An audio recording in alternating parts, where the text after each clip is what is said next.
very fortunate to have with us John Gibson, a local history enthusiast par excellence, I must say, and currently associated with Terra State in their lifelong learning program. John has researched and created this program that he offers us today. Prohibition in Northwest Ohio, and indeed Ottawa County, is probably the second most frequent reference question related to history that I receive here, the first being the rerouting of the Portage River. John will separate fact from fiction for us, for once and for all, I hope. There's nothing I need to say other than a most hearty welcome for John Gibson, please.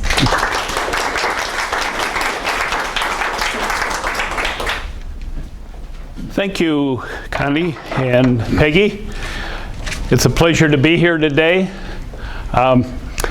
In prefacing my remarks, I want to say that I'm going to be reading a lot of material today that I have researched and acquired, and I figured that I cannot do better than the newspaper reporters that wrote some of these articles back in the 30s and 40s. Their humor, their vernacular, their not being politically correct. For example, frequently Rose Pasco, or Rosie, was referred to in the newspapers as Dago Rose. That would be totally politically incorrect nowadays. Also, I want to say that if there are any surviving family members of any of the people whose names I'm going to talk about today, I know there's a lot of Clemenses and Zetzers that are still living in Ottawa County.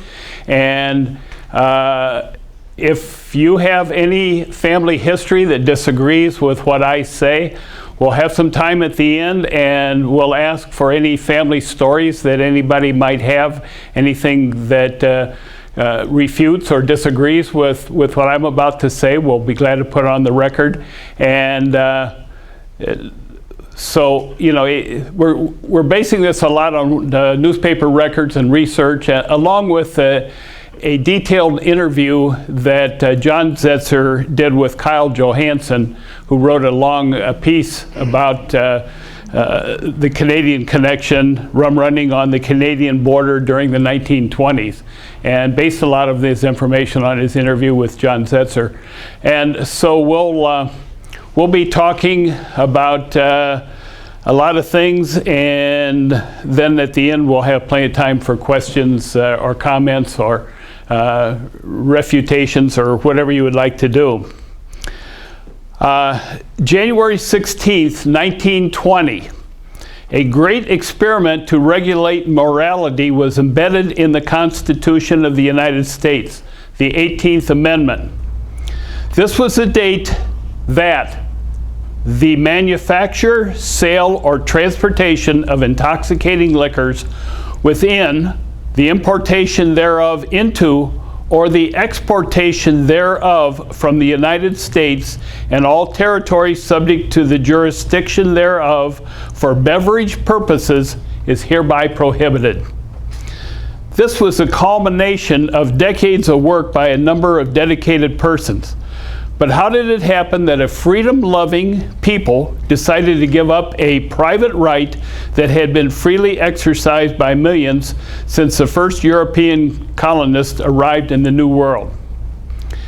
I'm going to summarize for maybe 10 minutes or less about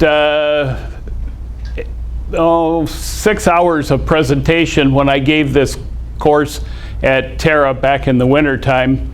That was a 4-week, 2-hour each class, and a total of 8 hours. And we talked in the last session a lot about the local history that we're going to talk about today.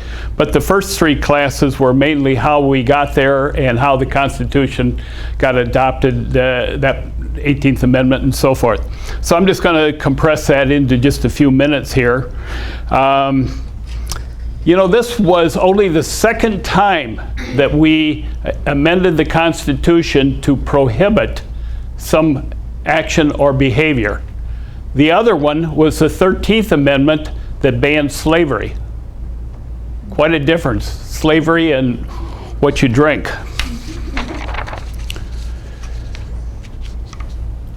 We're going to look, when we talk about what went on in Ottawa County, at the ways people found to violate the law and continue to drink, and the effects all of this had and the ways it changed our country. The 18th Amendment led to the growth and power of organized crime, the loss of respect for laws and our justice system, the corruption of politicians, police, and courts, drastic changes in women's conduct and behavior, the first federalization of criminal law enforcement and prosecution that we still see today, the changes in drinking habits and behavior, and the creation of a template for political activism that is still being followed a century later.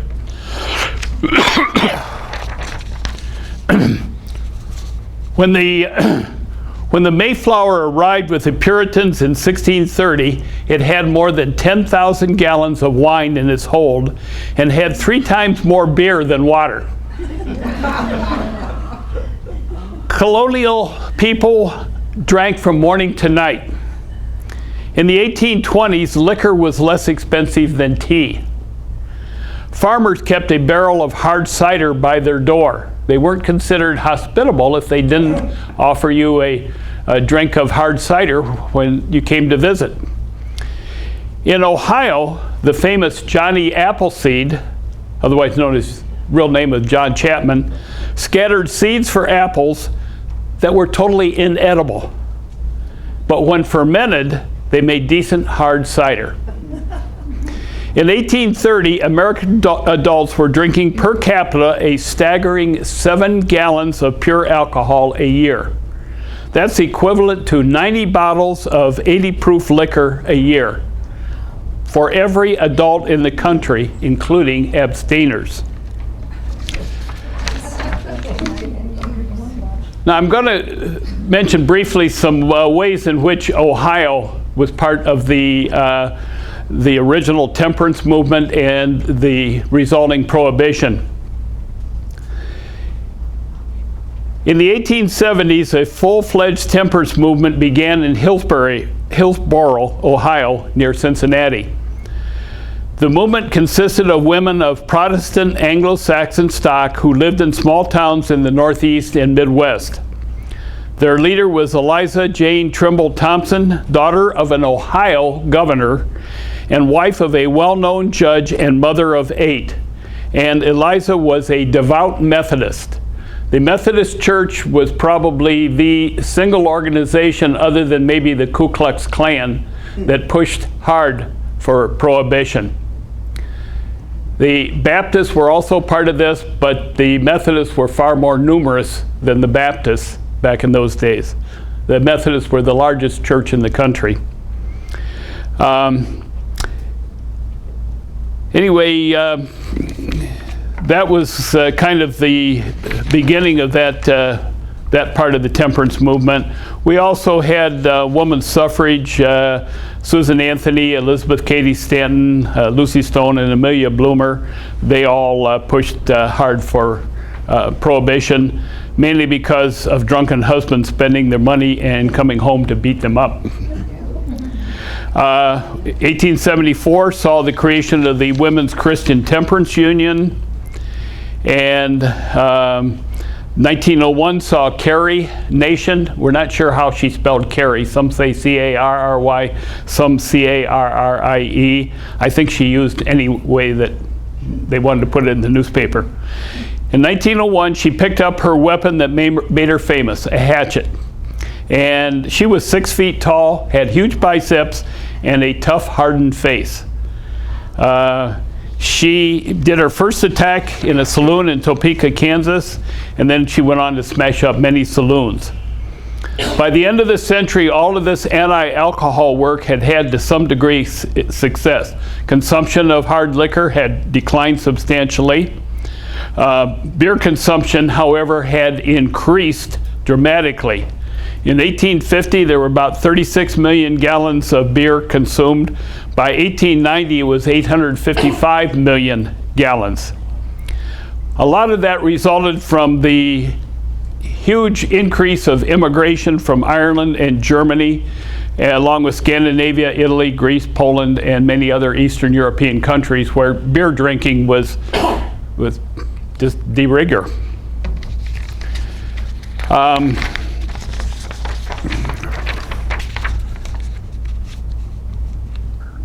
In 1893, the most powerful and successful single-issue political action group ever to exist in the United States was formed, the Anti-Saloon League. It was founded by a Reverend Howard Hyde Russell, who was an Iowa lawyer, but a man who had become converted to the faith and had moved to Oberlin, Ohio, and he became ordained as a minister, Methodist minister, at age 31. In June of 1893, he spoke at the Congregational Church in Oberlin, and that was the start of the Anti-Saloon League.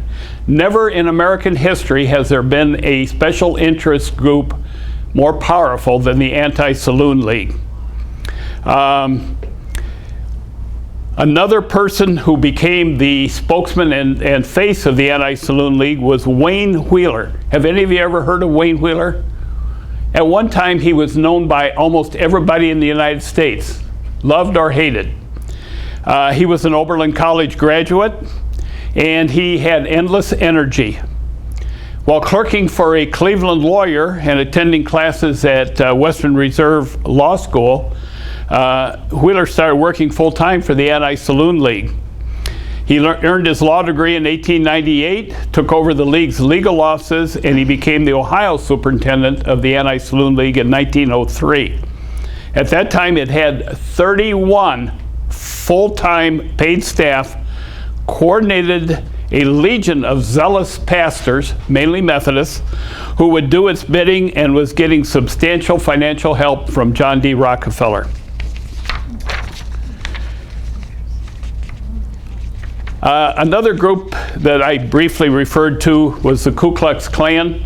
They were powerful in the North as well as in the South. And the Klan were obviously extremely racist, but they were not only against the blacks, but they were against immigrants and so forth. So they were opposed to the drinking culture that many of the immigrants had brought to the United States, and they also thought that liquor inspired black crime, some of which it has been in the news recently, and I won't go into detail on. Another thing that caused the Ku Klux Klan to become large and influential was D.W. Griffin's movie, The Birth of a Nation, which made the Klan look like heroes. Okay, along with the church and with the Klan, there were progressives and populists who thought that the country would be better off without alcohol. They all worked together, and by 1914, they had gotten Congress to pass the Harrison Narcotics Act, which is still in force.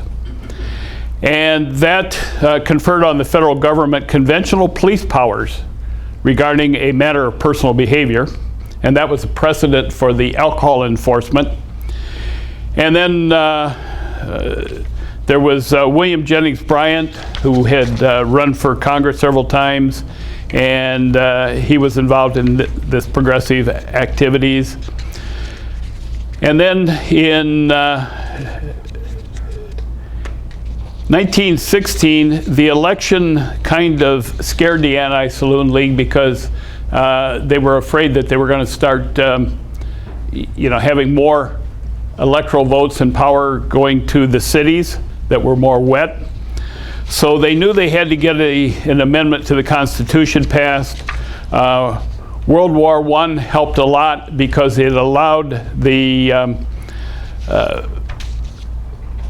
people that were against alcohol to link beer consumption to the Germans.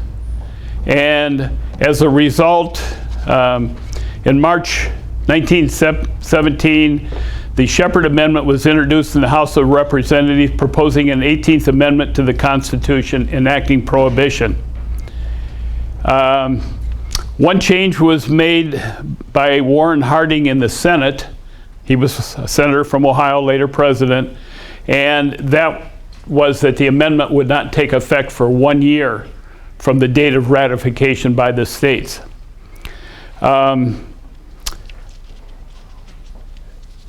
Ratification needed 38 states, and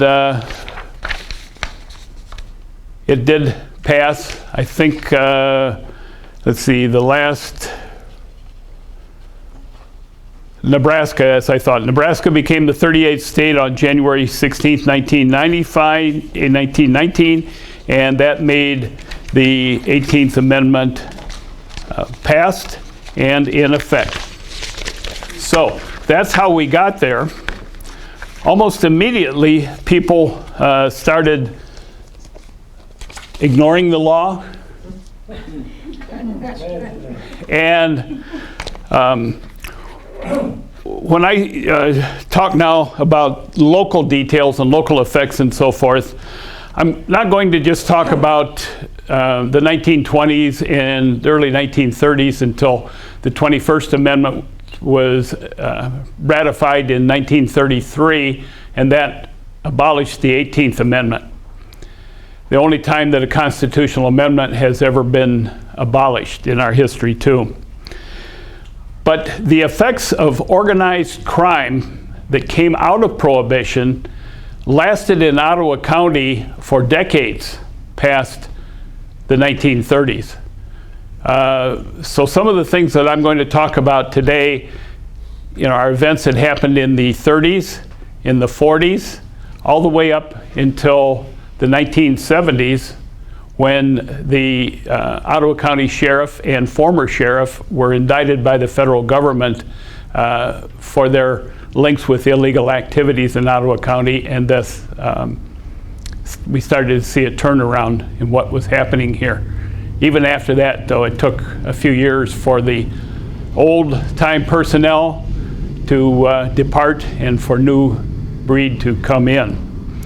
Okay, I'm going to be reading from what I referred to as Kyle Johansson's piece on the Canadian Connection and Ottawa County. He did a great job in this, and it's I can't do better than what he has done. Okay, illicit liquor, which permeated America during the 1920s, came from 4 major sources. One of these was alcohol earmarked for industrial uses, which was diverted into bootleg channels. And then this bootleg alcohol was redistilled, and it was the alcohol was supposed to be boiled out for by boiling out denaturants. Deaths resulting from consumption of poisoned liquor was a daily item in the newspapers, including around here. That, besides the industrial alcohol, there was also other alcohol that was allocated for medicinal purposes. But even dentists could prescribe alcohol for their patients.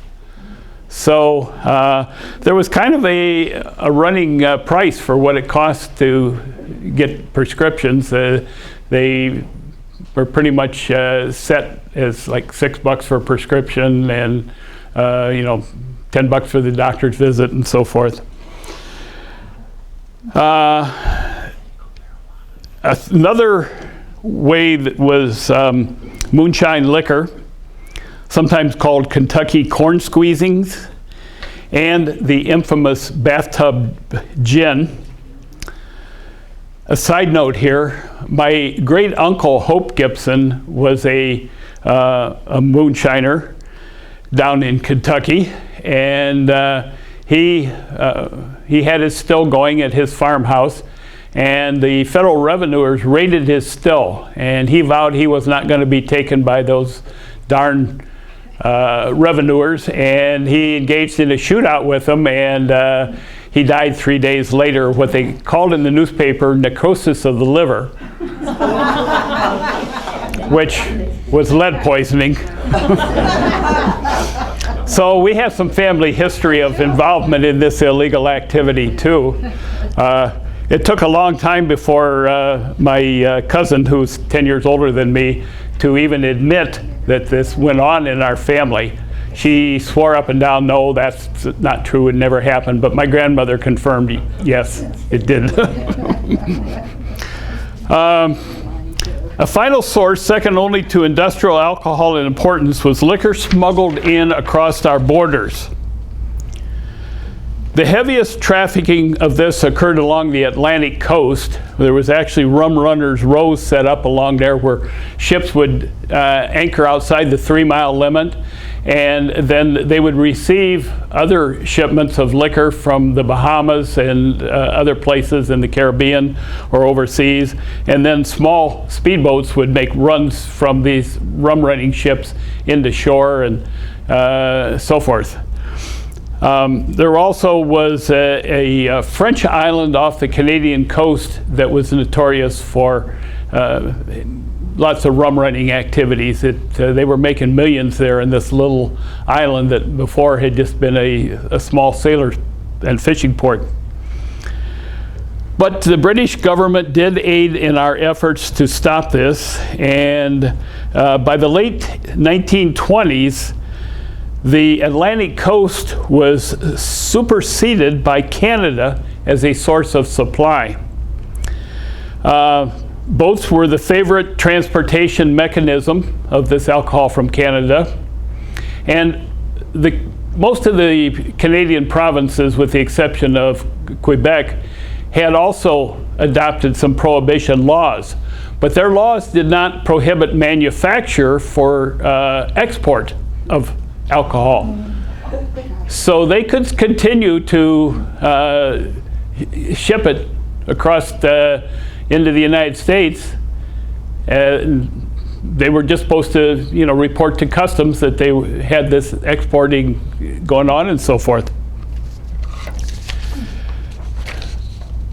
Airplanes were sometimes used for alcohol transportation, especially was in Detroit.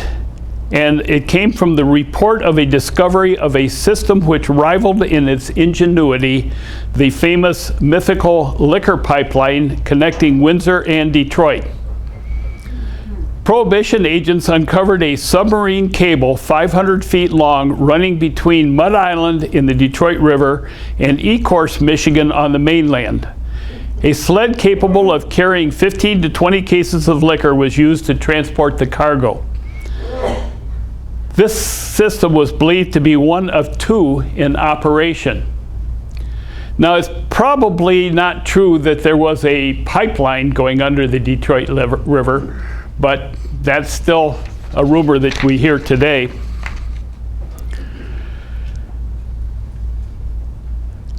The amount of illicit liquor the border forces seized was only a drop in the bucket compared to what went through. Because as I mentioned, the Canadian kept export figures on the amount of alcohol that was exported. And according to these figures, 3,388,016 gallons of liquor worth over $20 million in 1920s money was exported to the United States in the year ended March 31st, 1928. In the last half of the year covered, only 148,211 gallons were seized. When the value of this liquor is added to the cost of the boats and motor vehicles confiscated, a total of $888,586 is reached. So compared to $20 million, 800 and some thousand dollars, this was a very profitable business. About 4.5% of the value of the liquor shipped was, confiscated in boats and the liquor itself. One of the effects of Prohibition was corruption within the ranks of the Prohibition forces. Both the state and local officials were corrupted, and the federal prohibition agents were corrupted. For the most part, the federal prohibition agents were mostly political appointees. You had to have a congressional recommendation to get the job. You didn't have to have any law enforcement background or even necessarily a high school degree. And so it wasn't long before much of the prohibition force was corrupted too.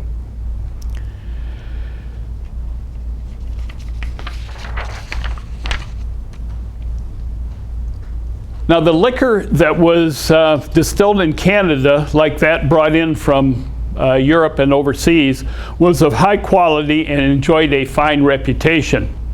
Unfortunately, many of the gangsters would water down that high quality liquor so that it wasn't the quality that you would expect by looking at the bottle.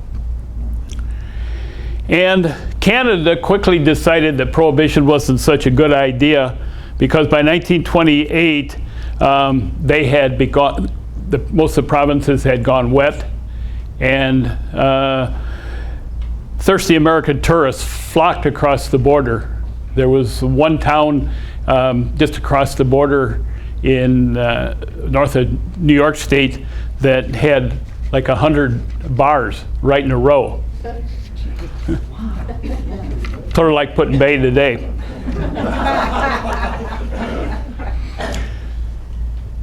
Okay, the areas where the Canadian border leaked the most was Detroit, Michigan, Buffalo, New York, Houses Point, New York, and the western Montana border. Smuggling occurred off the coast too, especially along the California, Oregon, Washington coast. But Detroit probably became the most famous of the cities. It was just immense amounts of alcohol went across the Detroit River. The area around Detroit was without a doubt rum running country, and that suburb of Detroit located on the banks of the Detroit River known as Ecorse was the capital city. The main reason for Detroit's prominence as a rum running community was her river. For its 100-mile length, the Detroit River was a true rum runner's paradise, fashioned by nature against law and order, with an abundance of rocks, shoals, marshes, and islands. To quote Roy Haynes, the National Prohibition Director, he was in charge of the Prohibition Enforcement Unit of the Treasury Department, the Lord probably could have built a river better suited for rum smuggling, but the Lord probably never did. The aspect of the river that most enthralled the rum runner was that it was only a mile wide. Rum running was an important industry in Detroit. It was estimated to be a $215 million business, ranking second only to the automotive industry in the Detroit area. In the early years of Prohibition, boats crossed the river at will. But as the enforcement of the Prohibition laws became more rigid, the nature of the game changed. The new situation demanded preparation and safeguards. The rum runners accordingly adapted their practices and developed a communication and warning system that was second to none.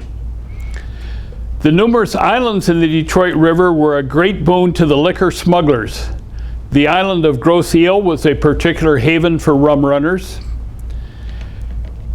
And even in the winter, when exclusive summer colonies were deserted, the cellars of the luxurious residences became rum warehouses, the island serving as a relay station between the two shores. After sunset, the Detroit River became a no man's land. The big lake freighters moved slowly up and down the river, lights moved mysteriously here and there, and trying to read signals from among the maze of lights became a hazardous and complicated task.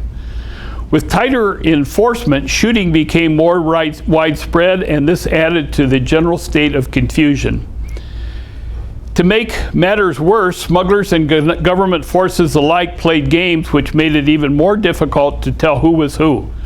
Prohibition boats would masquerade as rum runners for a night and then return to their rightful duties the following night to nab unwary smugglers. Similarly, rum runners would pretend to be prohibition agents for an evening, only to engage in their normal occupation the next night. If ever there was an entire city devoted to a single industry, that city was Ecorse, and that industry was rum smuggling. Rum being a generic term for alcohol of any brand or type. Now, getting closer to home, I've kind of set the picture of what was like in the 1920s, the corruption that was becoming endemic, and the enforcement efforts that were futile. A minor hot spot somewhat related to the one at Detroit existed in the western end of Lake Erie.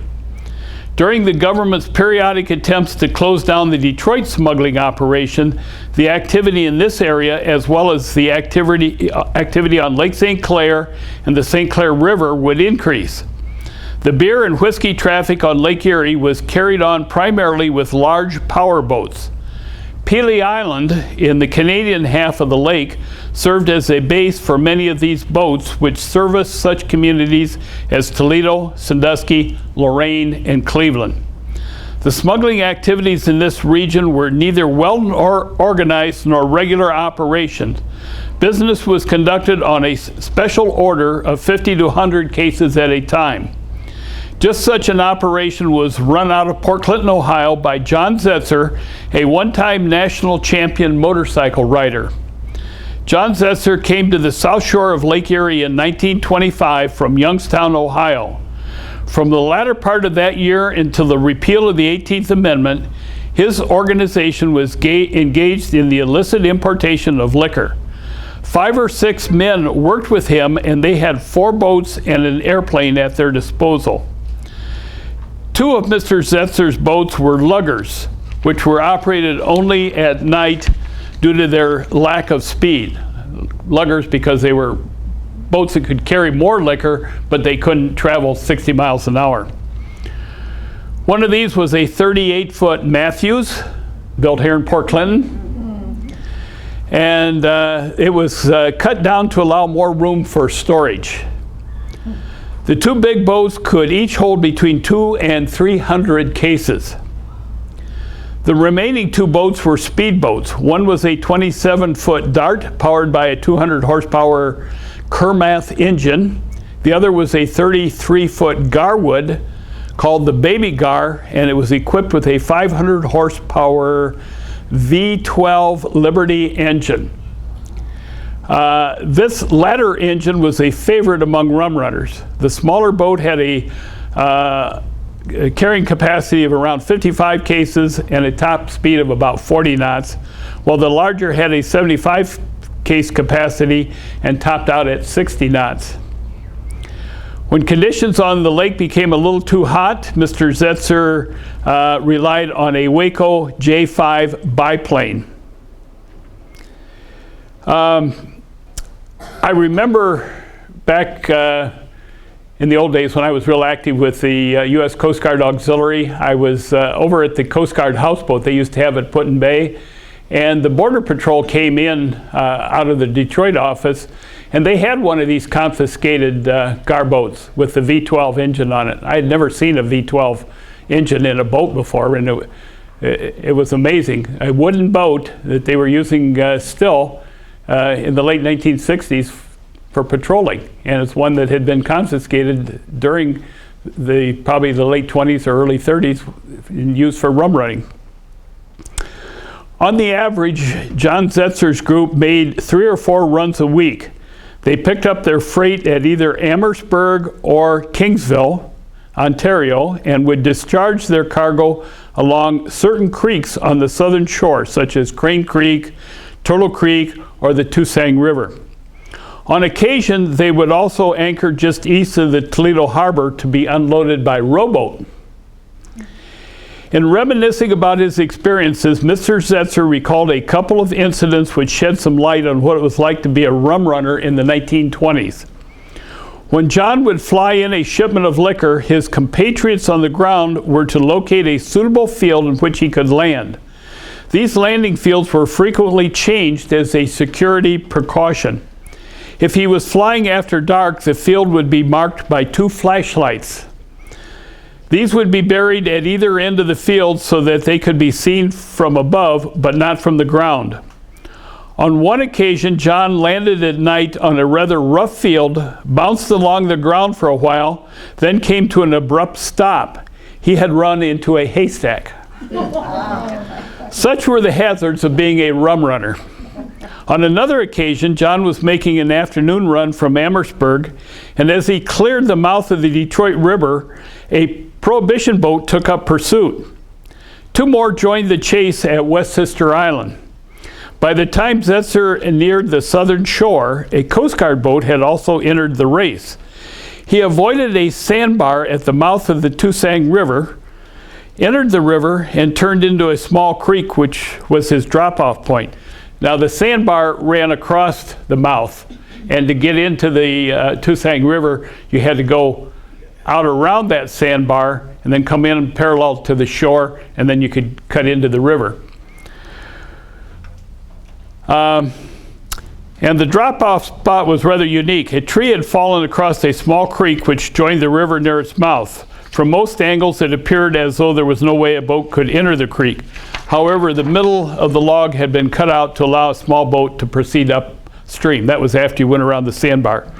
Zetzer jettisoned his cargo into the creek and re-entered the lake. As he had expected, one of his pursuers had run aground on the sandbar at the mouth of the river. Not knowing of the bar's existence, the pilot of the boat had run a straight course towards the river mouth and had beached himself on that sandbar. If you've ever boated out of that area, you know what I'm talking about. Zetzer was stopped by the remaining boats, but since he no longer possessed his cargo, there was little they could do. At this point, it was decided to test the speed of Mr. Zetzer's baby Gar. Mr. Zetzer opened up his speedboat as one of the government men clocked his progress against landmarks on shore. It was determined that the baby Gar attained a top speed of 62 miles per hour. Clearly impressed by this display of celebrity, the Coast Guardsman assured John that he need not worry about them ever catching him. Now, in his interview, John Zetzer claimed he was never caught. Now, we're going to see in some of the newspaper articles that I read later that this claim was not correct. He was prosecuted for some criminal activity, some of which was quite interesting. The rum runners of the Roaring '20s were for the most part young adventurers. There seemed to be 2 classes of rum runners during Prohibition. The first of these was made up of quick and daring adventurers described above. The second class of rum runner was interested solely in profit. The game meant nothing to him. In this class, one would find mob influence and a true criminal element. These were the men who dealt in narcotic smuggling as a sideline and who brought about the violence, shootings, and murder which has sustained the memory of rum running and the reputations of the rum runners themselves. If rum running was a game, it was a business game. And if half the pleasure of being a rum runner was the matching of wits, the other half was the nice living that could be made from this line of work. According to Canadian government statistics, $8,714,709 worth of liquor was exported to the United States in 1924. Over $8 million worth. The total climbed to $31,571 in 1928. And that included over $7 million in re-exports of such items as French wines and Scotch whiskey. In Windsor, a case of whiskey cost $30. After landing in Detroit, it was $40. Upon delivery, it was $45 to $50, and when sold by bottle bottle by bottle, the proceeds range from $90 to $100 a case.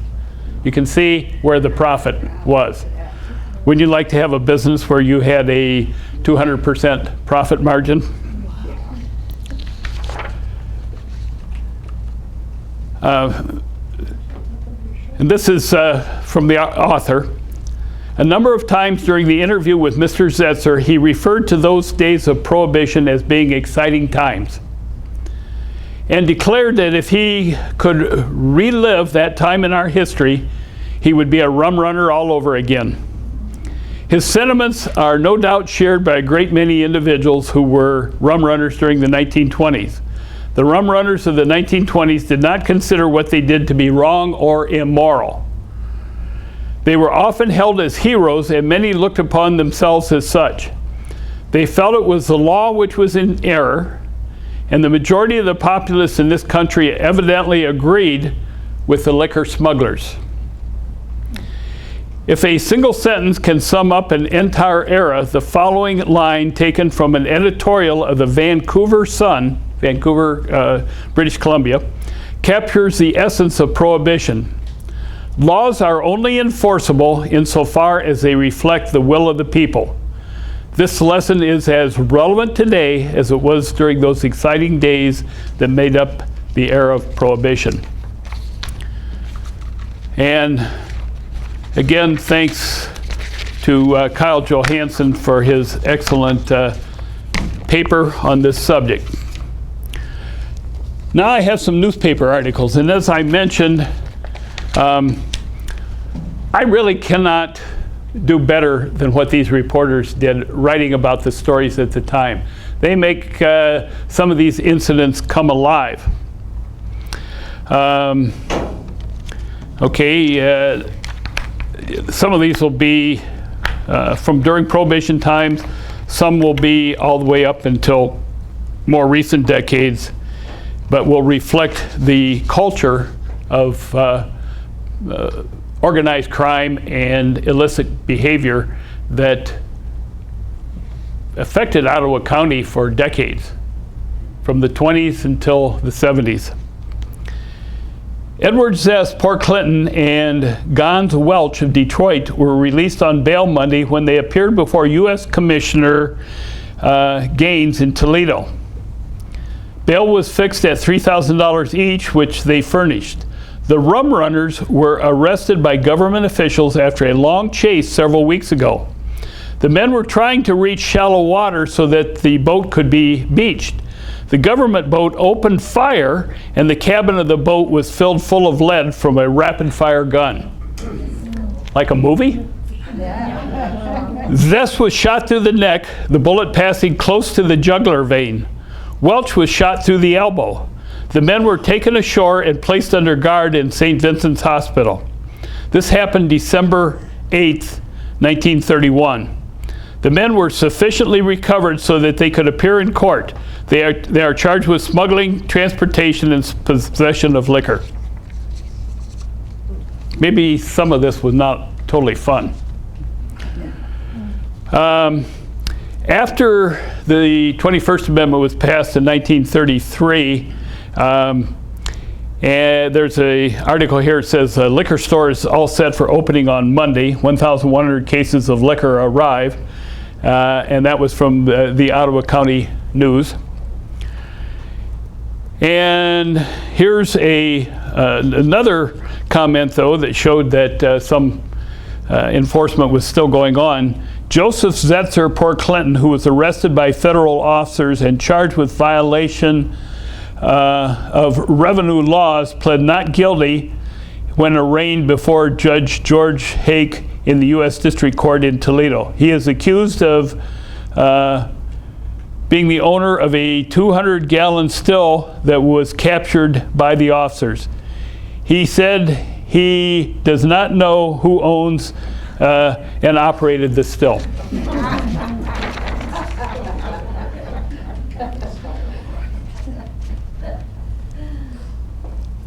This is from the Port Clinton News. It says an airplane reputedly owned by John Zetzer Port Clinton and operated by by Skeets Barker, also Port Clinton, was seized by federal authorities at Toledo Thursday at the Transcontinental Tower, and a suit for forfeiture was filed against it by the Assistant U.S. Attorney. According to the charge in the Toledo, Barker landed the airplane in violation of the air laws, and he landed without permission, without notice, or without reporting his landing or arrival. And apparently he, along with Zetzer and 4 others, were involved in running illegal liquor via the airplane. John Zetzer, who is charged by the government as owning the plane, is now confined to the federal prison at Chillicothe, serving a 13-month sentence for violation, where his condition has been reported serious. So John Zetzer's comment to Johansson that he was never charged appears not to be accurate. So I guess some of the other things that he said we may have to not be totally sure of, but who knows? At least it's first-person accounts of what went on in those times, and those are valuable. This is from an article that Karen Messner wrote in the Beacon called The Roaring Twenties, and it was from April 2000 edition. Some call it the Jazz Age, some call it the Roaring Twenties. No matter how you look at it, the Volstead Act of 1920 ushered in Prohibition with a capital P. Here in Ottawa County, money was scarce. Despite rich farm fields, orchards, and the bounty of Lake Erie, folks were looking for a way to provide for their families. In the sleepy little fishing village of Port Clinton, that way suddenly became obvious. With a fast boat and a little help from a few friends, there was money to be made. Big money. Federal agents and Coast Guard cutters prowled the waters of Lake Erie looking for those elusive rum runners returning from Canada by the dark of the moon. Boats usually ducked into the cover of Middle Island on the Canadian border to elude pursuit. Middle Island is just north of Kelly's Island, and it's only about 100 yards into Canada. So it's real close to the border. I will talk more about Middle Island in a little bit. Trucks waiting in the marshes near what is now Big Boy along the Toussaint River stood ready to transport the goods to the Chicago markets. A lot of the liquor smuggled across Lake Erie actually went to Chicago, was supplied to Al Capone's outfit there.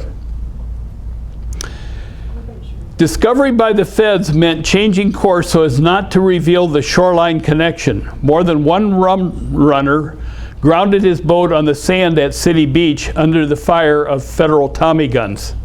Meanwhile, other diversions were beginning to appear in and around Ottawa County.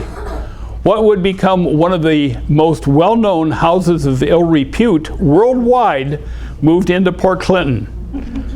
I remember being on vacation in other states, and where are you from? Port Clinton, Ohio. Oh, Rosie's. Guys in the service remember it. Slot machines also were becoming standard equipment in many a place of business. When later outlawed, many of those machines faced a watery death in Lake Erie. Back in the late 1960s, I did scuba diving, and our scuba club was diving off of Miller's Ferry Dock at the tip of Catawba, and we found a slot machine.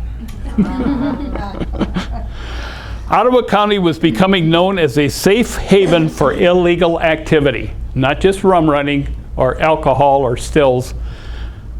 Two of the country's most wanted criminals, Alvin Karpus and Fred Barker, found their way to Port Clinton after pulling off the last great train robbery. The two fugitives emptied the mail bags before boarding a hired plane, piloted by a local resident who was John Zetzer. John Zetzer. Little did they realize that the pilot had forgotten to fuel the plane, or that burning the mailbags would not eliminate some serious evidence, the metal handles.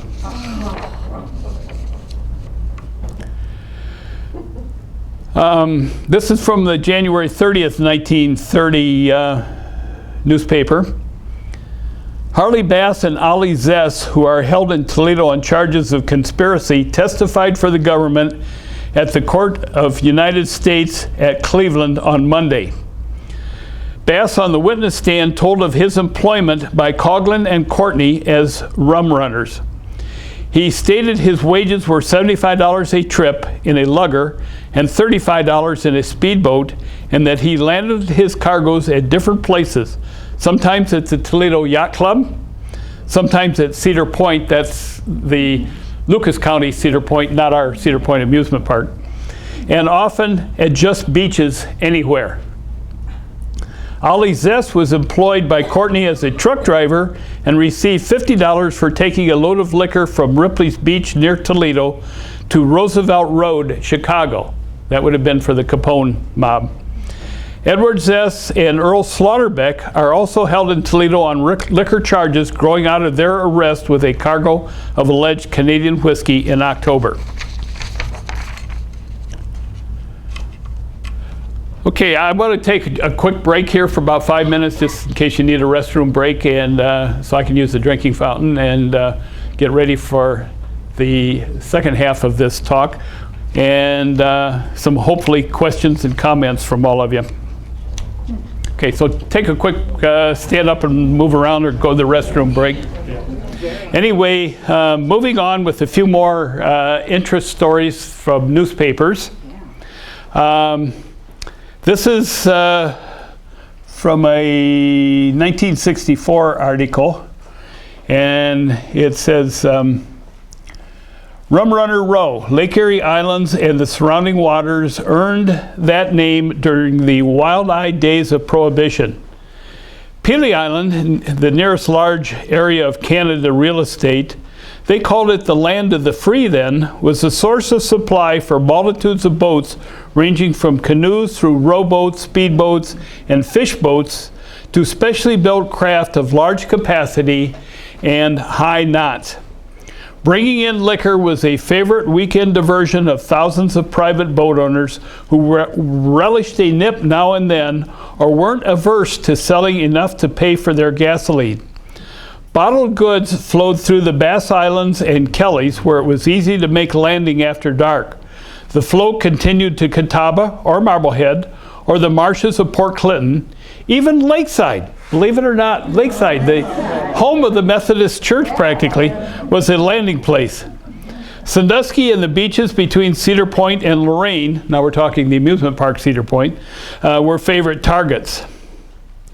And in the July 11th, 1926, to emphasize this previous article, a cargo of between 500 and 600 cartons of Canadian beer headed for Port Clinton went to the bottom of Lake Erie at dawn Tuesday morning. The boat carrying the beer was overtaken by a rum chaser when between Green Island and Port Clinton, about 2.5 miles off this shore. The booze-carrying boat was taken into tow, and in some mysterious way the tow rope became severed, and the boat went to the bottom of the lake. The men who were aboard the boat are now prisoners in the Ottawa County Jail. They are Bart Morgan, J.F. McNally, and S.H. Dewey. The government is determined to stop the inflow of Canadian liquor and has a fleet of 8 high-speed rum runners on Lake Erie duty. Now, this was 1926. You remember the statistics I quoted from 1928 on how much illegal alcohol was exported from Canada. The administrations of Calvin Coolidge and then Herbert Hoover did beef up the Coast Guard with an attempt to enforce the Prohibition laws, and that resulted in a number of Coast Guardsmen becoming corrupted and taking money just like the Prohibition agents had. No offense to the Coast Guard, of which I have a high admiration. This article's from September 2nd, 1926, and it reads, unannounced, a party of federal prohibition agents under the direction of Chief Federal Prohibition Agent Charles Kleinhans and Deputy Marshals Emil Flick and Leonard Cass and Don Bell, Ottawa County prosecutor, came into Port Clinton Tuesday night and conducted a series of raids, with the result that 2 women and 8 men were arrested and 400 cases of beer, 10 gallons of whiskey, and a quantity of alcohol and gin were confiscated. Prosecutor Bell said that during June, at least 10,000 cases of Canadian beer, wine, ale, whiskey, and gin had been landed on the south shores of Lake Erie at points between Port Clinton and Locust Point.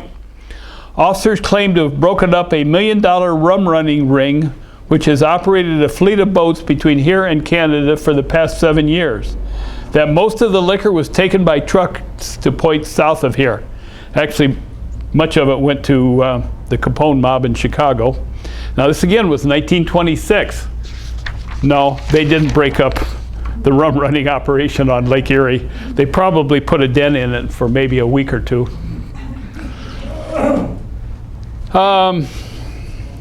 This is quite an interesting story. It's from the Trader Gazette, August of 2008, article by Lauren Swinehart, and it's reporting stories from the 1920s. On July 23, 1928, the Coast Guard cutter C-209, while cruising the waters of Lake Erie, opened fire with a 1-pounder cannon, firing 5 rounds in the direction of a suspicious vessel. It was carrying the ladies of the Buffalo Yacht Club.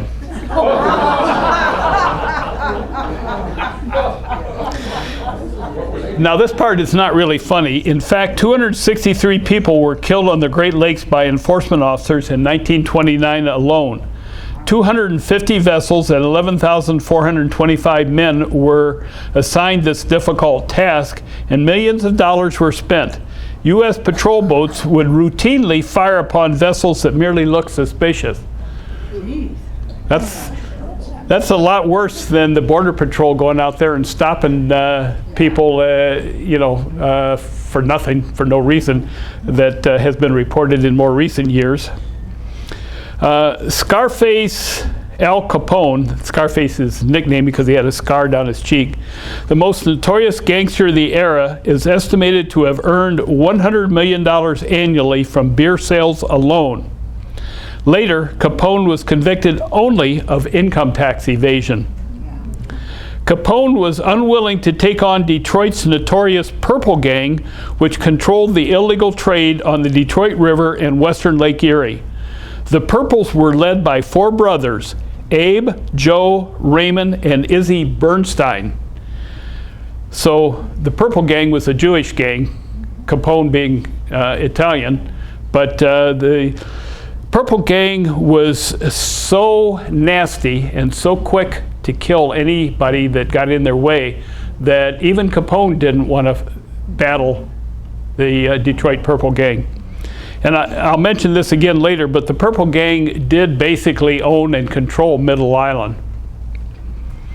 The Purples, rumor has it that Joe Roscoe, a gangster who owned and operated a 7-room hotel with a speakeasy and casino in the basement on Middle Island, a mere 6 miles from Put-in Bay and barely across the line in Canada, was in league with the Purples. Oh yes, he was.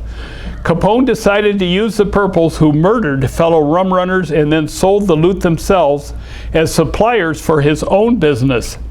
It is estimated that $24 million worth of alcohol was smuggled into the U.S. in 1924. Rum running flourished around the islands and Great Lakes. Gun battles between rum runners and the Coast Guard were common. As the decade wore on, runners became ever more ingenious. The so-called submarine method involved towing a sunken houseboat loaded with whiskey across Lake Erie. One scow operator transported the same load of coal back and forth, now that was not underwater, between South Bass Island and Canada's Pelee Island until officials got wise to him. Beneath the layer of coal were cases of Canadian whiskey. One South Bass Island resident installed a system of flashers in his home to guide the rum runners to his front door. Lon's Winery survived the decade by selling 100,000 gallons of grape juice a year. And of course, the grape juice came with instructions not allow this to ferment because it could become alcohol infused. And you know, Lon's Winery survived until July 4th, 2000, when the balcony collapsed and it finally became no more.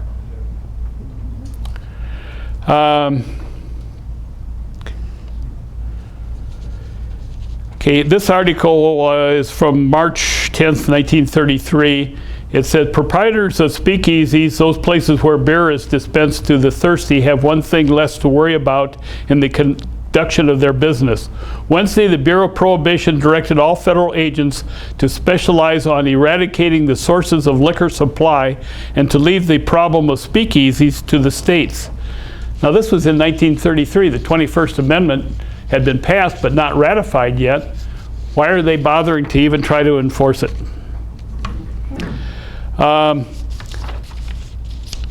Peggy had mentioned that that the Island House was one of the first places to get alcohol after Prohibition was rescinded. But this article seems to go into a little more detail on that. It says, 3 places given licenses Saturday as beverage arrives. And this is a little bit hard to read, but it says, officially the first of the new beer to arrive in Port Clinton came late Friday evening when a supply of several cases was procured by Walter Wagner at the Lake House. Does anybody know where the Lake House was? Yeah, where Wendy's is. Oh, okay, by where Wendy's is now? Okay, the beverage, however, did not arrive until Saturday. Saturday afternoon, the second and third places to have the brew on sale, namely the Island Hotel and the Sorensen grocery store. Anybody know where that was? Madison Street. Madison Street, okay, good. Found hundreds also flocking there to wet their whistle. In those 2 places, the Atlas brand was sold, but like the Lake House, the demand for it exceeded the supply, and less than 18 hours after the first beer arrived here, all had been sold out. Port Clinton's second supply of beer arrived late Wednesday evening when the Island House received a large shipment, as did the Sorensen store. And at the Lake House late yesterday, it was announced that a shipment was expected on Friday. And that was before the, that was 3-2 beer. So they were allowed to start selling 3-2 beer in early 1933. It was later in 33 that, you know, liquor and high-powered beer and so forth could be found. Okay, let's jump back to John Zetzer again, because he continued to make the news after the days of Prohibition. The headline reads, no word received from Zetzer, who's missing since last Friday when spirited away by armed men. This is 4/3/1936. No information as to the whereabouts of John Zetzer, who has been missing since last Friday when he was picked up by 3 armed men who represented themselves to be federal authorities, had been received by members of his family or officials at a late hour yesterday. Although it is now generally believed that the missing man is in the hands of federal authorities rather than in the hands of gangsters, his immediate family is still in a quandary as to why they are not notified. Now, you know, we're talking about nowadays, you know, you get a phone call, you're allowed your phone call within like an hour or something like that. Here he's missing for several days and the family doesn't hear from him, doesn't know why or anything. Although Toledo papers carried headlines telling of Zetzer's gold smuggling activities, you know, he went to smuggling gold from Canada into the U.S. You remember after the stock market crash and when Roosevelt became president, private ownership of gold was banned. And so smuggling gold from Canada became lucrative because people wanted to own that instead of dollars or other things of value. Both Mrs. Zetzer and Joseph Zetzer denied these accusations about the gold smuggling and said they were absolutely false. Joseph said he and his brother had been partners during the liquor smuggling days, and that if his brother was wanted for gold smuggling activities now, they would also want him, Joseph. Daily newspaper reports disclosed that Zetzer was arrested with $500 worth of high-grade gold ore near Timmins, Ontario, October 1st, 1935. At a preliminary hearing October 9th in Cochrane, Ontario, bail was set at $2,000 cash. Zetzer did not appear when the case was called 2 months later, and the bail was forfeited and a bench warrant was served for his arrest. When a lonely shack near Swan Creek, Fremont, burned to the ground Tuesday, Sheriff Tom Pask of Sandusky County and some Fremont men sifted the ashes of the shack for a sign of Zetzer. Fremont rumors that day told of the men having killed Zetzer and fled the building, burning his body in the shack. That was untrue. You know, John lived a long time after that. Later rumors told that Zetzer's body, riddled by bullets, had been found behind the Fremont sugar beet refinery, but all the rumors turned out to be false. Okay, besides gold smuggling, John did a little bit of people smuggling. This is from July 24th, 1936. Belief that Port Clinton and the surrounding section has been the port of entry for smuggling in aliens during the past several months was given added grounds Monday night when an all-night search was made for 2 men believed to have been smuggled into this country from Canada. For some time past, tips and rumors have filtered out that Port Clinton was the center of a smuggling ring, people smuggling ring, but nothing definite as to the ring's actions had come to light until Monday night. Federal authorities recently revealed that Port Clinton was thought to be the center of smuggling activities after the capture of noted gangster Alvin Karpus. It is known that this section of the country has been under the keen eye of the authorities for some time in an effort to trace the parties responsible. Activities are believed to be centered here, Port Clinton, by the smugglers because of the many people of foreign birth who reside east of Port Clinton. And then from a June 1936 article, If Dr. John Moran, famed member of the Dillinger, Karpus, and other mobs, is buried on Middle Island, members of the gang are not as smart as they might be. That is the opinion of those who know the tiny island just inside the Canadian line in northeast of Port Clinton. Discounting the theory that Moran was killed and then taken to Middle Island to be buried, the News Herald was told Wednesday that only one spot on the island might be available for burial purposes. It is a small plot of land, but a digger can only go down about 4 feet before they strike rock.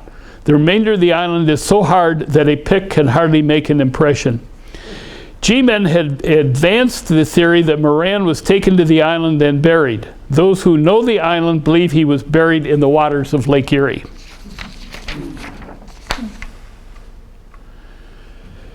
And as a result of that speculation, 2 federal agents were expected in Port Clinton sometime this week to embark for Middle Island, allegedly for the purpose of investigating activities of the Alvin Karpus gang. It was reported to the News Herald from reliable sources. The men, whose identity was not known, were to come here directly from Washington with instructions to find out as much as possible about Karpus's connection on Middle Island.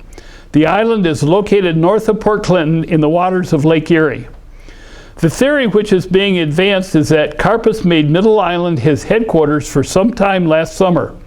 It is also believed that Dr. Moran, who obliterated the fingerprints on Karpus's fingers, was killed and buried on Middle Island by the Karpus gang. The island comprises 50 acres of ground and is located just 100 feet inside the Canadian boundary lines.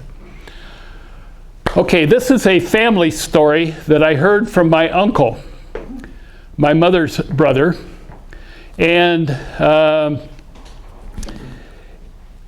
he was the sheriff of Williams County, Bryan, the county seat. And in the 1930s, I think he served 4 terms. They were 2-year terms at that time, about 8 years as sheriff.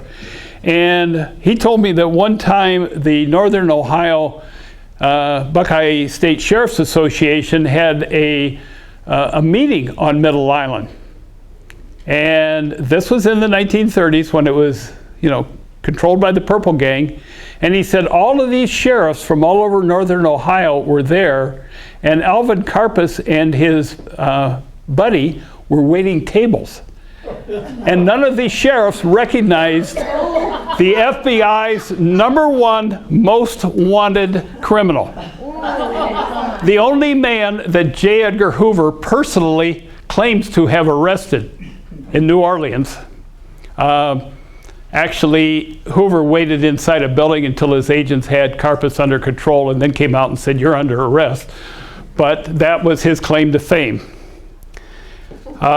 So right here in our backyard, this was going on.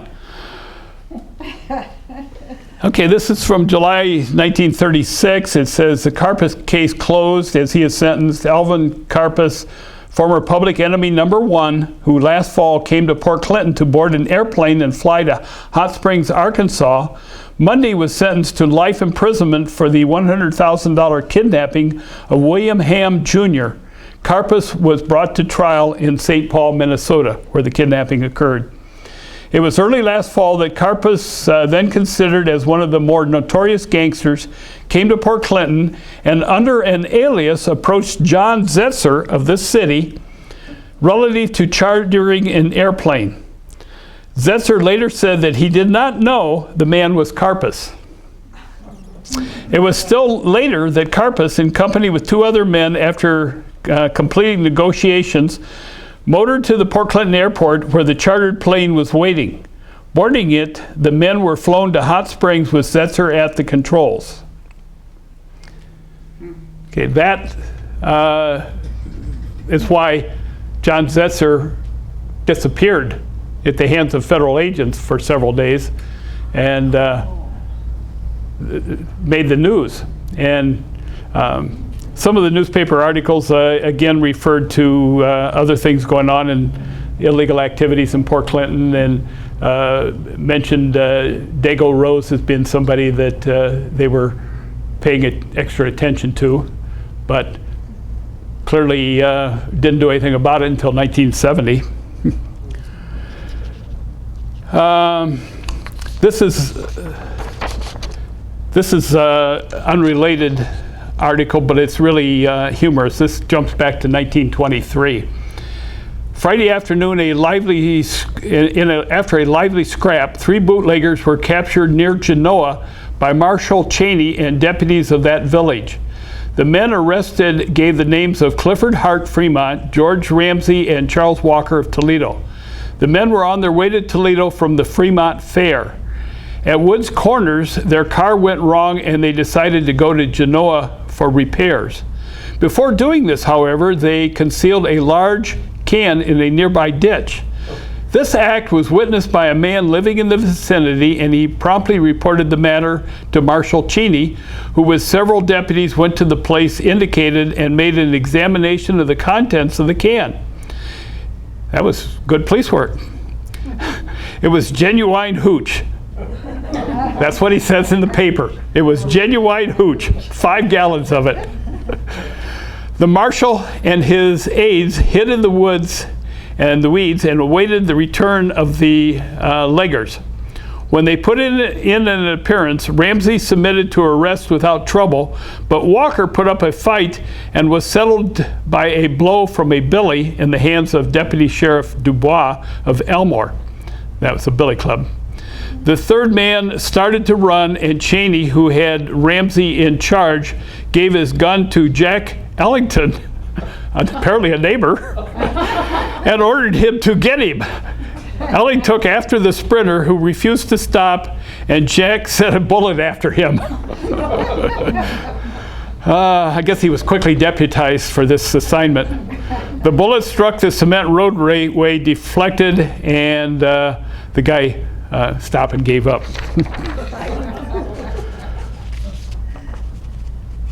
Okay, I'm going to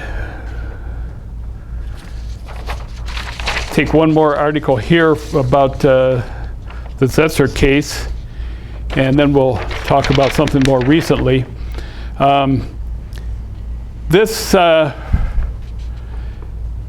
article was from the August 1979 Port Clinton News Herald, and it refers to the death of Alvin Karpus, one-time public enemy number one, who made Port Clinton his hideaway in the fall of 1935. Tuesday was found dead in his apartment in, I can't pronounce it, city in Spain.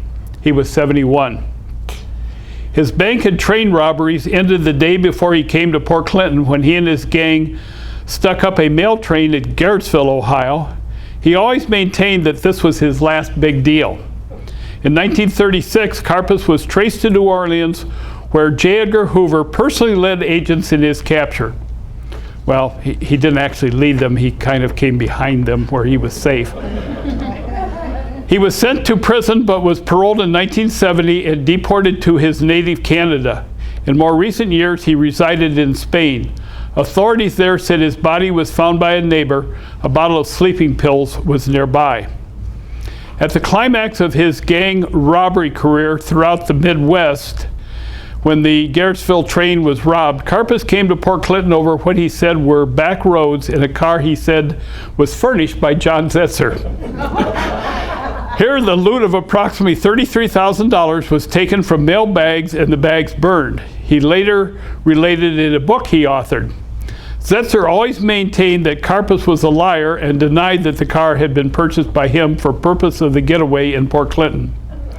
Advised of Karpus's death, Zetzer said, "Well, what do you know? Guess that means he's finally quit telling lies about me." Karpus, back in the early 1930s, was co-leader of the notorious Ma Barker gang. He served 22 years in U.S. prisons for kidnappings and robberies, including the one at Garrettsville. He maintained that his escapades netted more than $1 million in 5 years of terrorizing the Midwest. Little of the loot was ever recovered. Karpus was a pal of gangsters Bonnie Parker and Clyde Barrow, who later were immortalized in a movie. Bonnie and Clyde. Both died in a shootout with Texas Rangers in the 1930s. The Parker gang was made up of Ma Barker, her 4 sons, her lover, Arthur Dunlop, and Alvin Karpus, all of whom were on the FBI's most wanted list. Karpus himself became public enemy number one following the shooting deaths of Pretty Boy Floyd and John Dillinger.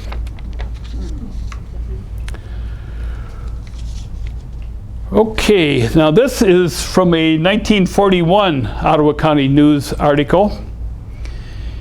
And it says, bomb victim cancels plans to build new home, plans trip to Louisiana. This is 1941. All slot machines in public places in Port Clinton were removed by Alan Clemens employees Tuesday as a quick aftermath of a Saturday night bombing of the Clemens home, with Clemens announcing that he was voluntarily withdrawing from the slot machine business here.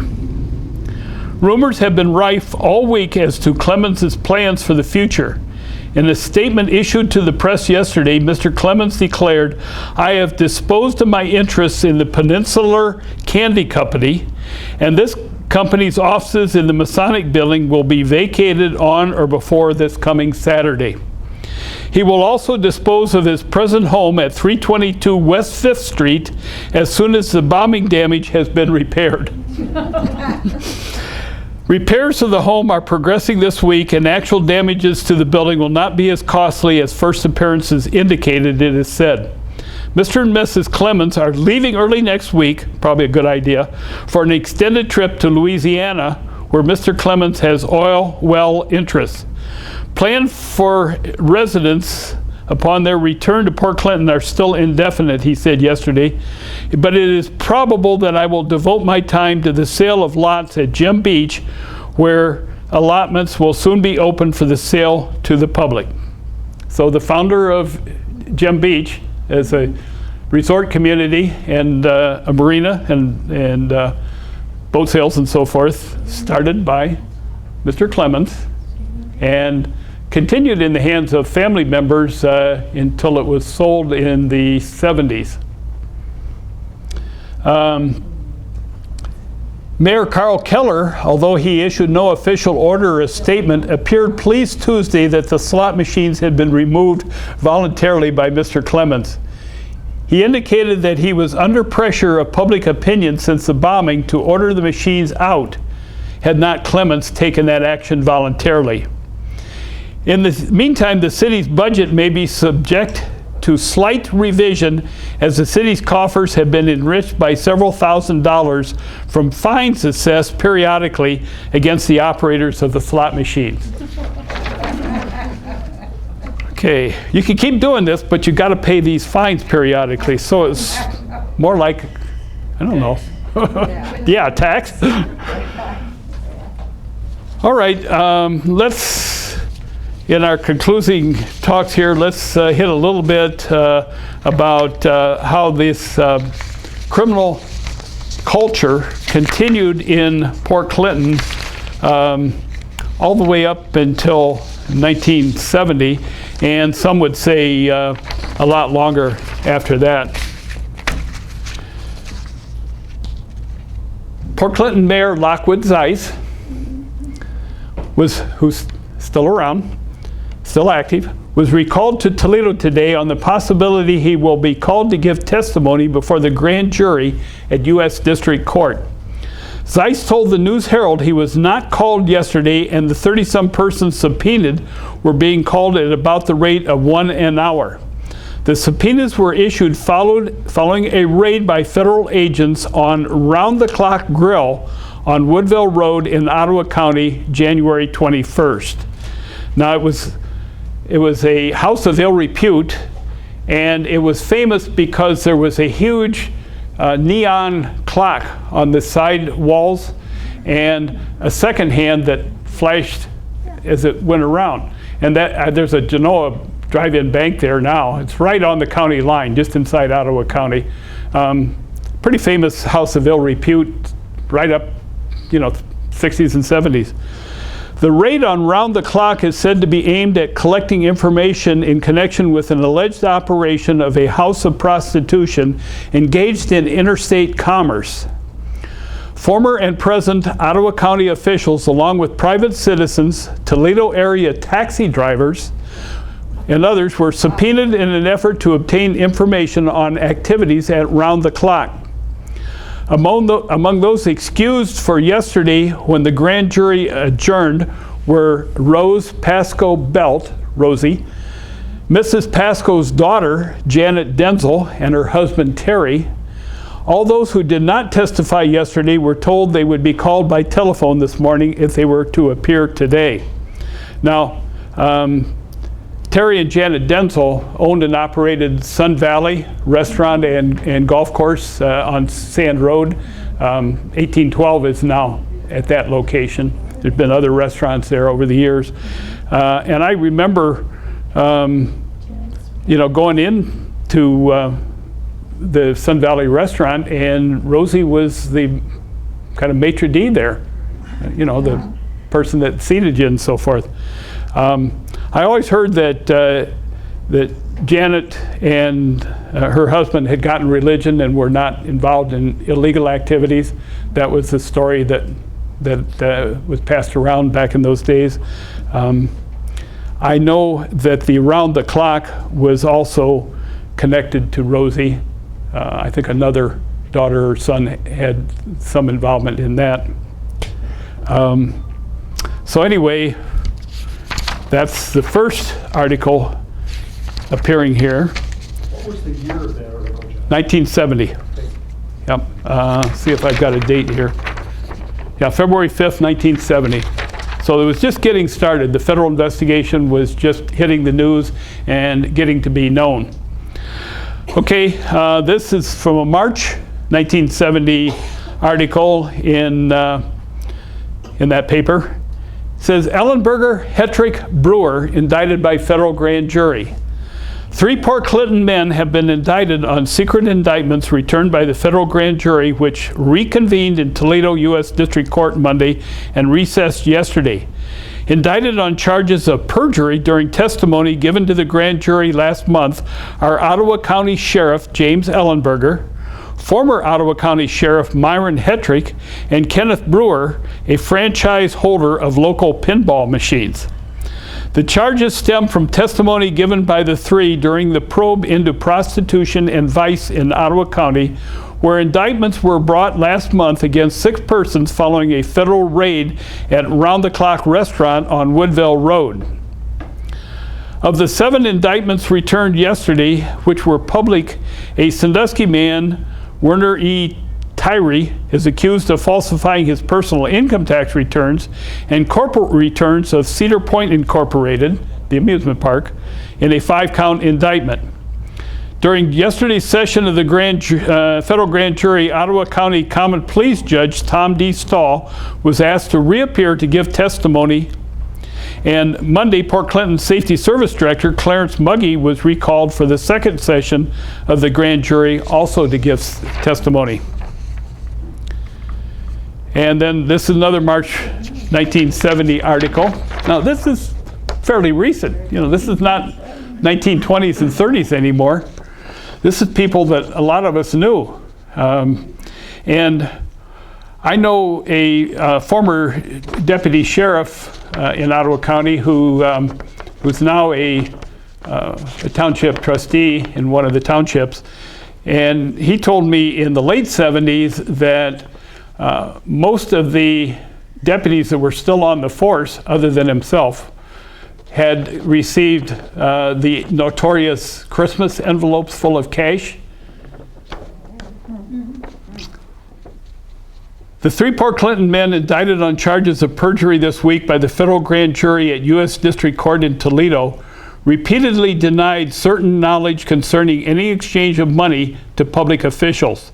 The denials came in portions of their testimony during the federal investigation into activities at Round the Clock Grill. Indictment filed against James Ellenberger, a portion of his testimony under oath to the grand jury, went as follows. Question: all right, Sheriff, I want you to search back in your memory and think of your days there as a deputy sheriff under Sheriff Hetrick, and even your days as sheriff. Didn't you ever find or receive an envelope from the sheriff containing cash around Christmas time from Santa? Answer: no. From Mike himself, we would receive money, $50 out of his own pocket. I'm talking about a lot more than that. Answer: no. Did you at any time receive any gifts or compensation or gratuities of any sort whatsoever from sources known or unknown to you while you were a deputy sheriff or sheriff? Answer: no. At the end of the indictment against Ellenberger, it is charged that he received during the year 1969 in excess of $13,800, which came from a source known to him, and he also distributed during that year proceeds and funds to certain deputy sheriffs on his staff at that time. You know, $13,800 in 1969 is probably $60,000 or $70,000 now, maybe more.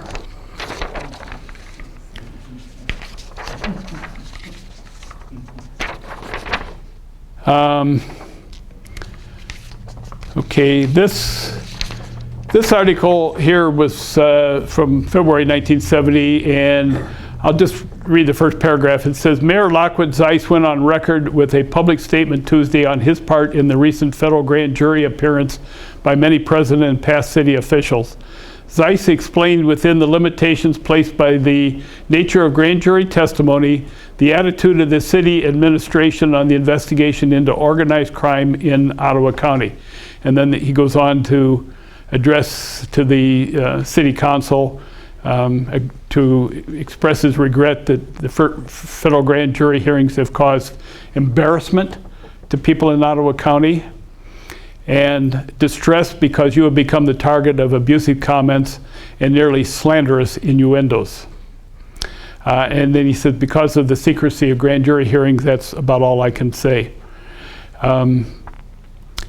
And let's see, he talks about all the different city officials, City Solicitor Doug Meyer, Safety Service Director Clarence Muggy, Police Chief Henry Jacoby, and Police Captain David Miller are all cooperating with the federal grand jury, as well as former Mayor Gordon Cooper, former Council President Max McClory, and former Safety Service Director Carl Keller.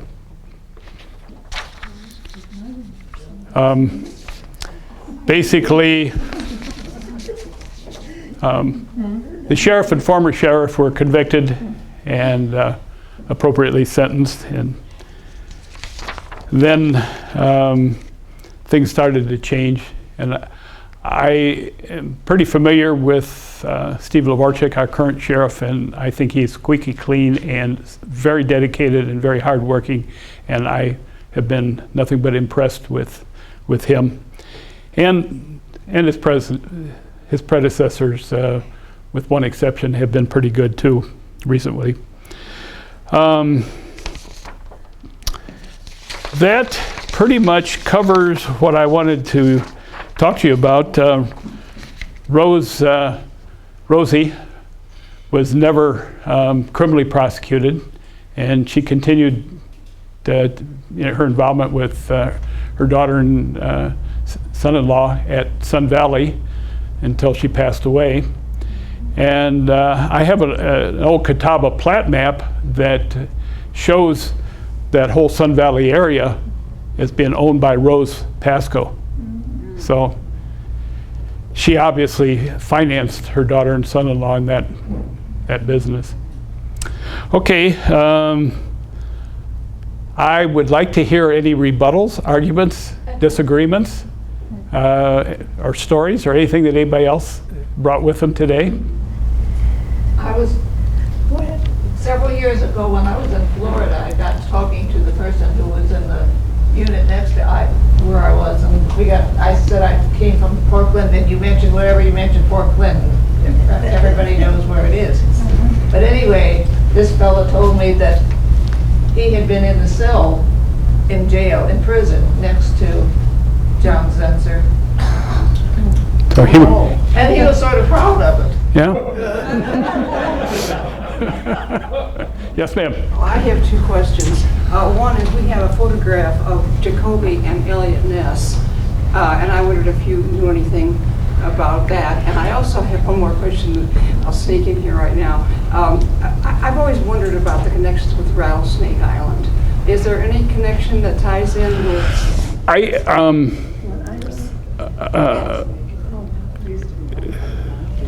I know somebody that is pretty well known in Port Clinton that was assistant manager at Rattlesnake Island back in the late 80s, and took us over there for dinner one evening and kind of a tour around.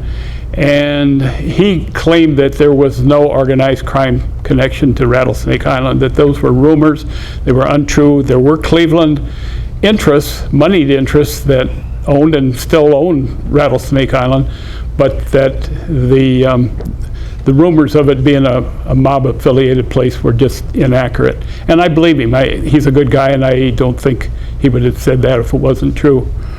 In regards to Hank Jacoby and Elliot Ness, Jacoby was a detective with the Sandusky Police Department before he came to Port Clinton in about '66, and became chief in Port Clinton after he'd retired in Sandusky.